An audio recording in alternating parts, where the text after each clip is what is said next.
وای خدای من، تو خیلی نازی. بسیار با ارزش. این خیلی چیز خوبی است که صادقانه بگویم. به جای آن باید به بچه‌هایمان هم همین را بیاموزیم. به آنها آموزش دهد تا شغلی با درآمد خوب پیدا کنند. اما در پایان آنها تبدیل شدن به افراد بد. بنابراین ابتدا می‌خواهم چند سوال از شما بپرسم. بسیار خوب. خب به من بگو که اگر به هر دوی شما داده شود فرصتی برای ناپدید شدن برای یک روز، منظورم این است که شما وجود دارید اما نامرئی هستید که مردم نمی‌توانند شما را ببینند. باشه. نومان چه خواهی کرد؟ اولین کاری که انجام می‌دهید چه خواهد بود؟ اکنون مردم نمی‌توانند شما را ببینند. شما می‌توانید هر کاری انجام دهید. من به مردم کمک خواهم کرد. من دوست داشتم او چه کاری انجام دهد؟ آتش زدن خانه همسایه‌ها، اما او خیلی خوب. چه خواهید کرد؟ من نیز آن را انجام خواهم داد.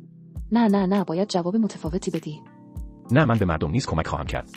بنابراین شما نیز به مردم کمک خواهید کرد. منظورم این بچه‌ها چه کسانی هستند؟ بسیار منحصر به فرد خاص. باشه.